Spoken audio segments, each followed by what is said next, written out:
Yeah, it was tough. I mean, yeah, that was a tough one.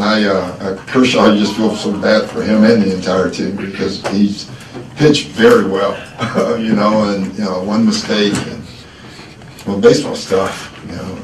It's one of those deals where they had a great regular season, and it's tough to watch. The Cardinals are tough, though. I was telling you coming in, they remind me a lot of the Spurs. They're just I guess small market team that just keeps pumping out players in a farm system. They're just an impressive franchise. Is it fair to relate Kershaw to a Peyton Manning, like what's going on in the regular season? No. I mean, he's I'm new to LA, so but he's a great pitcher, and Peyton is too. Peyton, got it done eventually, and will probably again. Unless my Bears get away. I know it. They allowed them to win one already on that note. So, it was right. But no, I don't think it's any comparison. I think we're going to hear all this stuff about it, but he's great. He's the best pitcher in baseball in a long, long time. When you look to try to figure out who's going to be that backup small forward, are you looking for someone who can do specific things, or are you looking for one of those guys just to be the best version kind of themselves?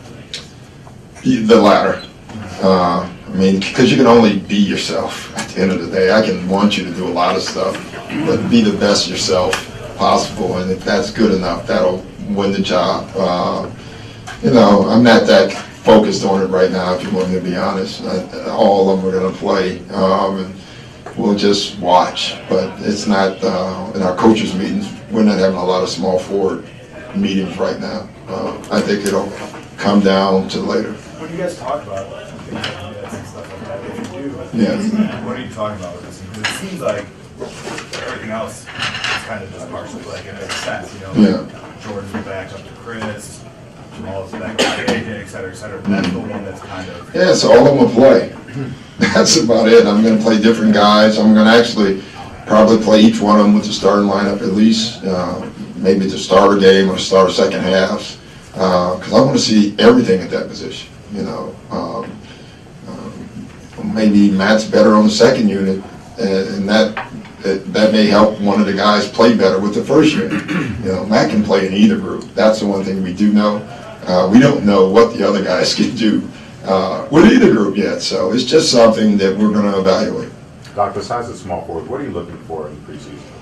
That's a great question. I look for health, if you want me to be honest. The one thing I do like, I think, Jay, we're like last year, we just felt like everything was so new, everything we did, every defensive rotation, it just felt like we were so far behind in that regard. Where this year, it feels like we've kind of picked up where we left off last year. And that's a nice feeling, especially obviously the guys that have returned.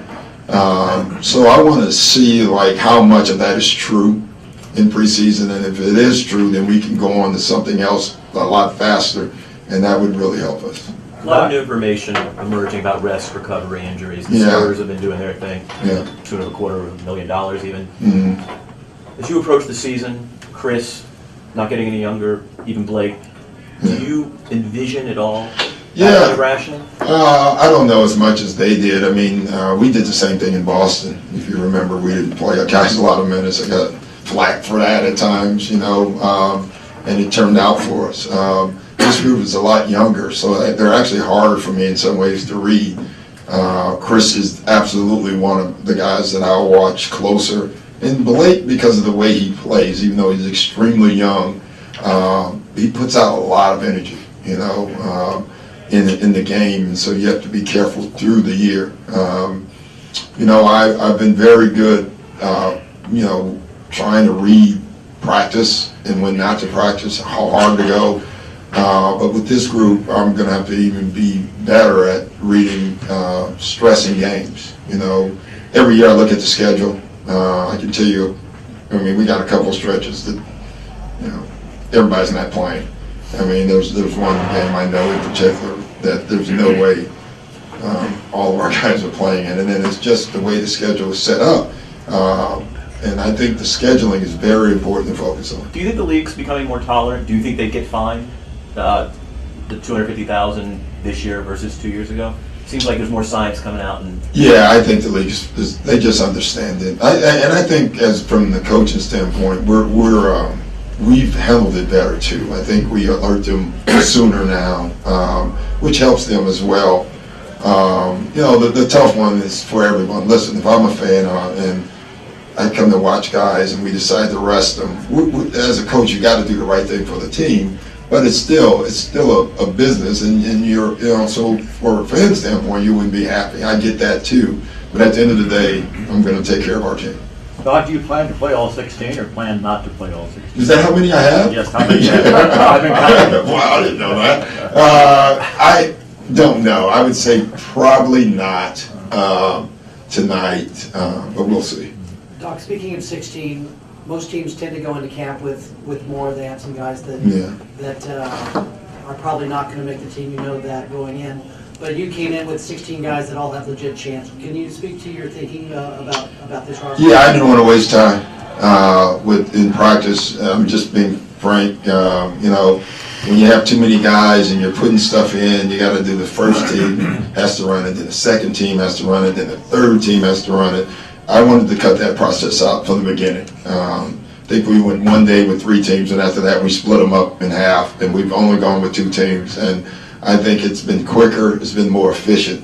And in return, I try to give them more rest time during practice. DeAndre played all 82 last year. Is that something you want him to do? Given this conversation about rest? I know he wants to, I can tell you that. DeAndre is the biggest pain in the butt, taken out of games, in a good way, in a very positive way. He hates not playing. I mean, he's one of those energy guys that has an amazing amount of energy. And I told him after watching the season, after the season, I thought there were games where even though he looked active, but he was conserving his minutes. And I said, so this year I'm going to try to do a better job of figuring out at what point aren't you efficient, enough to, block shots, run the floor, and maybe a couple less minutes would help, but I just don't know yet. He's a tough one. So it's minutes, not a game off. Yeah, for him, I would say that, probably. Is there anything that opened your eyes that you didn't expect from any of the new faces yet this last week? I think Spencer Hawes has a better post game than I ever imagined. Doug Collins, who I coached him, told me he did, but I kind of I didn't see it when we played against him, so I heard it, but I didn't believe him. Doug was right.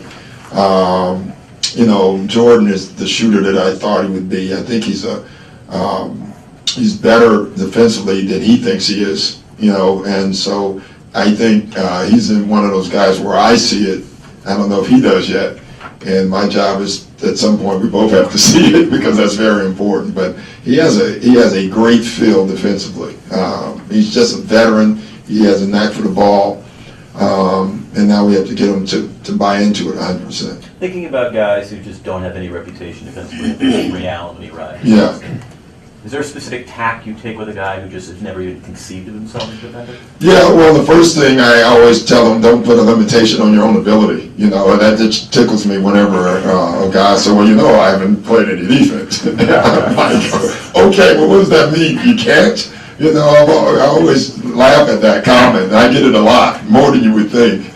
And I said, hey, listen, I'm not going to put any limitations on you. You don't put any on me. Let's see what we can get out of it. And I think what happens with a lot of the guys, they realize that it's not on them. It's them to be part of the team defensively, the system.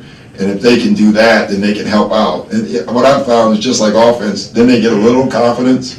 Last year when Jamal took a charge and was giving everybody high five, then they get a little confidence defensively, because defense is confidence too. I think people think it's just offense. I think that's not true. If you don't have confidence defensively, you're going to be a poor defender. If you have confidence, you'll be a better defender. Doc, Joe Ingles, the Aussie. I can tell where you're from. New Zealand. One of the two.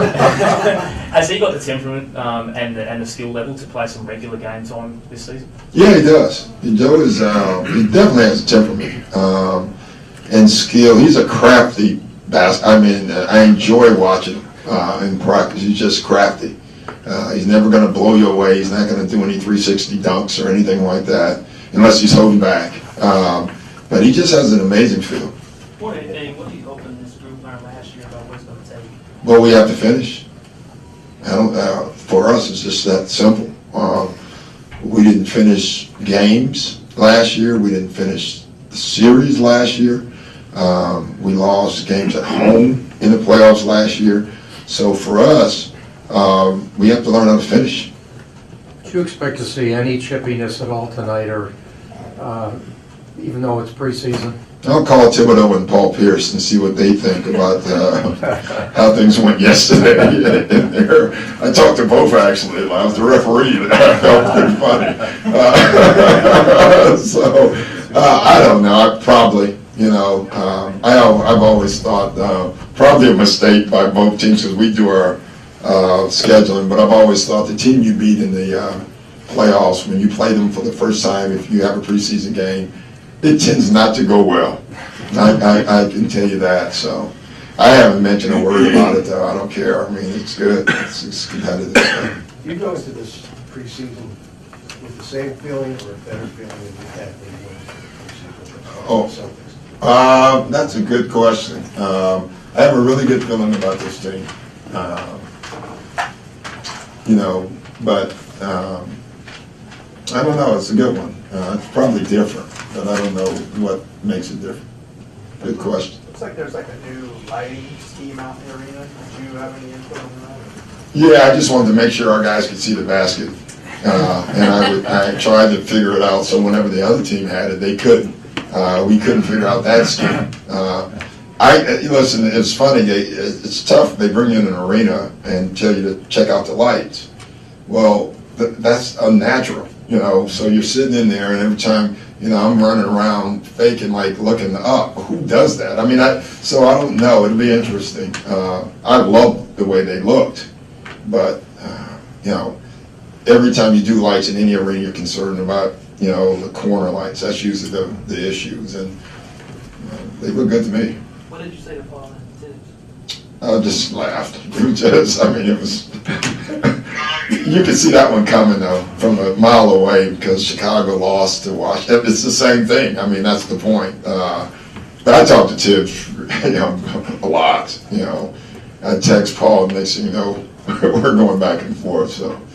Doc, you mentioned kind of picking up from last year as far as defensive efficiency. Is it the same type of scheme and you're just trying to build upon that, or you put new wrinkles in there? Well, there are always some, but not much. We're pretty simple. But the one area before the year, last year, we wanted to take care of is three-point shooting, and we did a terrific job. But then the area we broke down on is dribble penetration. I thought we got mauled last year. I mean, people attacked the paint on us all year. They beat us off the dribble, which created offensive everything. And, the two areas, if we want to be an elite team and if we want to be the winner, we have to guard the ball better and we have to rebound better. And I think those two are really connected because one of the reasons we don't, in my opinion, watching film, we didn't rebound well was because our guards were too busy guarding our guards guy. And so they were away from the basket. So we have to control the ball better.